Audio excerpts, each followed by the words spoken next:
Today we're going to see an exercise in mechatronic systems. We have an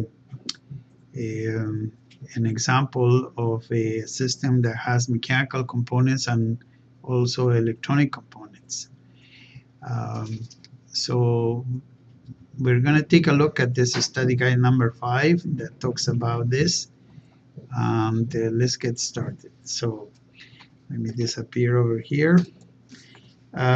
This is study guide and assignment number 5. You have electromechanical systems.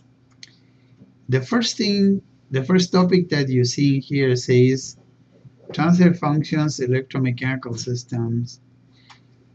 So this is a PowerPoint presentation that we have about the transfer functions, and it points to the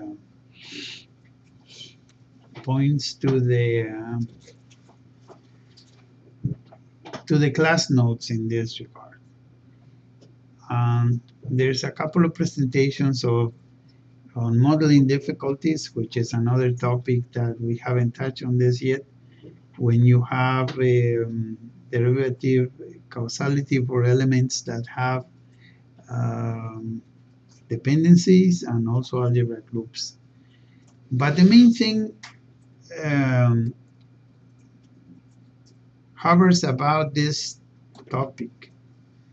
What are transfer functions and state space models? State space models we already know.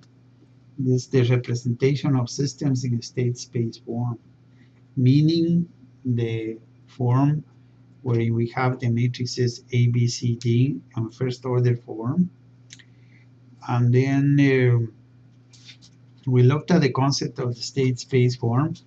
MATLAB and Simulink have very nice tools about that. So we need to know what the transfer function is, and that's what I want to talk to you today.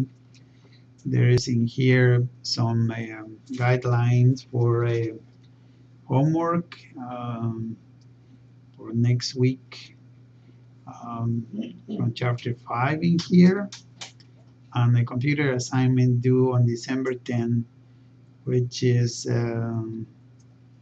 this example here.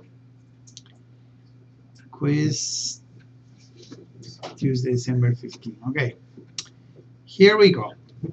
We have a system that is a piezoelectric sensor, and it's basically an accelerometer, and it's composed of this housing that you see here, like here, this.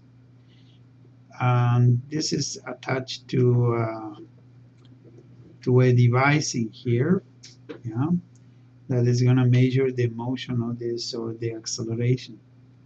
So the way this works is it has a simple oscillator system inside. Inside this housing, there is this mass in here. And between the bottom of the accelerator and the mass, there is a piezoelectric material. This is a piezoelectric crystal. Now, piezoelectric materials are very interesting things in nature. They actually produce a charge when they are compressed, or when they sense the change of motion, or, well, compression in this case, they produce voltage. So that's why it's called piezoelectric device. So what happens is that if you get an acceleration from here, let's say an impulse over here, based on Newton's first law, the law of inertia, this mass is not going to want to move, right? And because of that, it will compress the piezoelectric material in a proportional amount to the acceleration.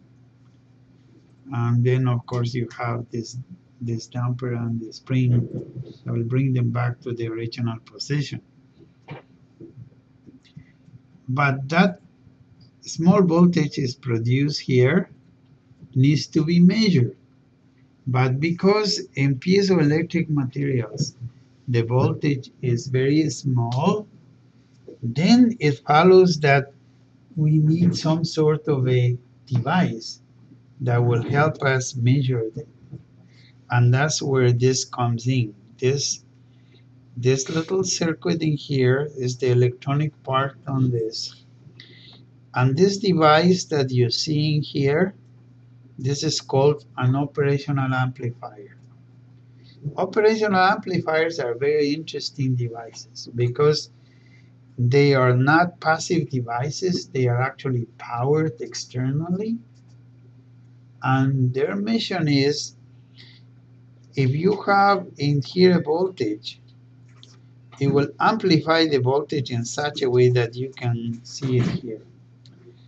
But the device is deliberately designed not to draw current from the circuit, because that would be a little disaster. Instead of contributing to find out, you would be, no, it doesn't make sense. The current has to be zero. So in this case, you have a voltage on this side, but you have an amplified voltage on this side. To be able to do this, we have device in parallel to this operational amplifier, a resistor, and a capacitor. So basically, this system that you're seeing here is composed of three things. It's composed of the mechanical side here. It's composed of this electromechanical transformation that has to happen to relate the motion of the part over here to a voltage on this side. So this is basically a transformer. A piezoelectric sensor is a transformer that transforms that mechanical motion into voltage. Okay? And mechanical motion into voltage. And this in here, once you have it in here, this circuit is going to amplify the signal so we can read it. So this is a simple electromechanical system, but you could see it has all the ingredients of a mechatronic system because it has a mechanical side, it has a mechanical electrical transformation side, and then it has an electrical side. And in this case, you have also an operational amplifier and a little circuit. So it is simple, to the point, and it has all the ingredients of a mechatronic system. What is the objective here? I already mentioned to you that in here you have the input voltage, acceleration in here, and in here we need to relate this input to whatever output we get over here. So if we measure the voltage across the capacitor in here, we will measure a relationship between the acceleration here and that voltage, see? But you see, here's where I am going to introduce you steady and slowly and precisely to the concept of the transfer function. Because the transfer function is a relation between the output that you have to one of the inputs. So if you need to write it down, that would be a very good thing to do. What is a transfer function? And you can write down, transfer function is a relationship between the output that we measure and the input of one of the inputs of the system. So it's always a one-to-one relationship. One output versus one input, right? If you have more than two inputs, then you are going to get more than one transfer function. But always a transfer function is the relationship, is the ratio, you may say, the relationship between the output and the input. Okay, so is it clear now what we are trying to do? This is the setup of the problem here. We have this piezoelectric sensor, and we are gonna measure it on this side. What to do? How to do this? That's our next challenge here. We need to build a model of the mechanical side, a model of the electromechanical transformation, and a model of the circuit. There's not necessarily any specific order that is better than another, but because we want to put these three parts together, we could proceed and do one, and then the second one, and then the last one, okay? So what we're going to do is we are going to build the circuit with the operational amplifier. This in here is this side of the device, and you can see we can build it using the currents here, or in your book also there is a method to put the zeros for the junctions. Nevertheless, this is the bond graph model of the circuit, which any way you do it by now you should be able to come up with this. Okay, but this operational amplifier, I want to have a little discussion with you about this, because you could say, Professor, but if this amplifies voltage and it gets a voltage on the side times some amplification and gets a voltage on the other side, should be a transformer, right? But the problem is that a transformer is a power conserving element, and this guy is not.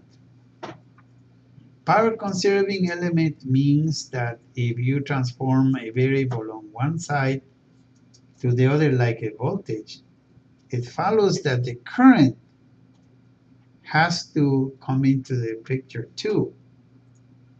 And we are saying specifically that in an operational amplifier, the current is zero. So you see, this is it's not a transformer in the sense, because it's not power conserving. It's only amplifying the voltage, but it's suppressing the current. And in a real transformer, the product of current times voltage should be the same on both sides. That's not the case here. I just want to make sure that everybody understands that the operational amplifier is not a transformer. It is a, you may say, a half transformer, because it's only one signal is not zero, but really we cannot use the transformer symbol nor the word in that sense, because one of the variables has been suppressed for purposes of what we want to do. So in this case, we could model it as a control source and have this model of the circuit in here. All right. Now, in this write-up, I have shown you a little demonstration of the conventional method. If you use the block diagram method and the bond graph method. So there's the derivation of the equations of motion for the circuit in here, and that's what this is. And this is the bond graph model, and I made some in writing the equations for that bond graph model, I made a comparison of the variables on the bond graph model to the variables of the equation 1, 2, which is this one right here, that one, this one. So just a little demo to show that the methods produce the same answer.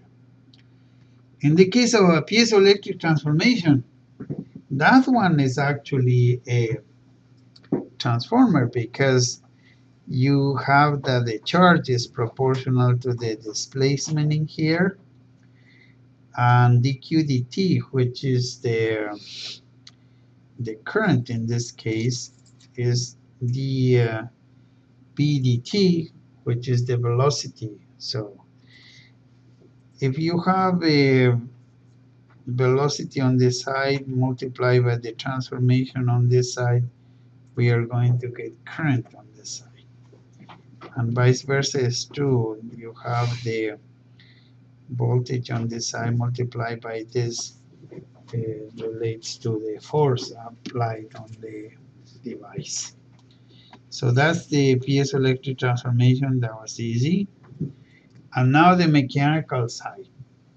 So the mechanical side here has one junction for the ground velocity, one for the mass velocity, and then of course there is the relative velocity in between, and produces this spring and damper, following the same procedure as I have illustrated in the past. So here you have the bond graph model of the mechanical side.